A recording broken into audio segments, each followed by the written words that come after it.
হে বাবা ভুবনেশ্বর, আমি যে নম্বরের আশাও করি নাই তা তুমি এভাবে পাইয়ে দিলে।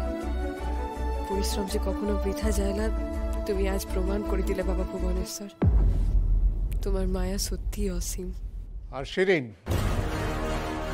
এটা যেহেতু পরিষ্কার যে তুমি তোমার নিজের নাম্বার নিজের যোগ্যতায় পাওনি, ওই সিইওর বদান্যতায় পেয়েছো, তাই তোমার এই নাম্বার ইউনিভার্সিটি অ্যাকসেপ্ট করবে না।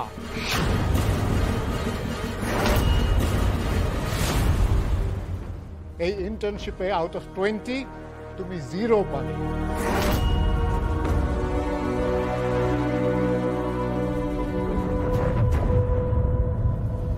No sir, sir please sir, please sir, আপনাদেরকে ভুল বলা হয়েছে। প্লিজ আমাকে এবারের মতো কনসিডার করুন। আমি কিছু তো পারফর্ম করেছি স্যার, প্লিজ। না শিরিন, তুমি যেটা করেছো তাতে তুমি 0ই ডিজার্ভ করো।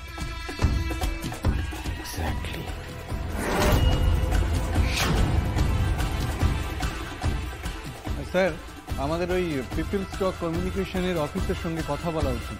অফকোর্স, নিশ্চয়ই বলা উচিত। আমি ওদের সিইওর সঙ্গে কথা বলবো।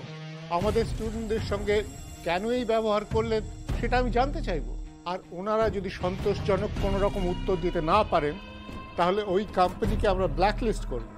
ওদের কাছে আর কোনো স্টুডেন্টকে কোনোদিনও ইন্টার্নশিপের জন্য ব্রাইট মাইন্ডস পাঠাবে না। তাহলে স্যার কি দাঁড়ালো? রায়ান পেয়েছে 18 আউট অফ 20 আর পারুল পেয়েছে 17। তাহলে হাইয়েস্ট স্কোরার রায়ান। ইয়েস, এই ইন্টার্নশিপের টেস্টে রায়ান প্রথম হয়েছে।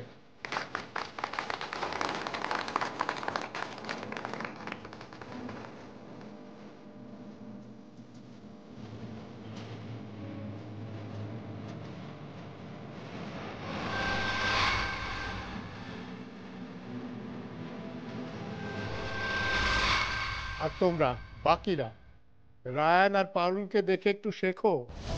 নাম্বার পরিশ্রম করে আনতে হয়, একে তাকে ধরে ব্যক্তিগত সুবিধে দিয়ে নাম্বার হয় না। আর রায়ান যেভাবে নিজেকে ডেভেলপ করেছে, আমি তো রায়ানকে নিয়ে খুবই আশাবাদী। পারলে তোমরাও ওদের ফলো করো, অন্যের ক্ষতি না করে নিজেদের উন্নতি করার চেষ্টা করো।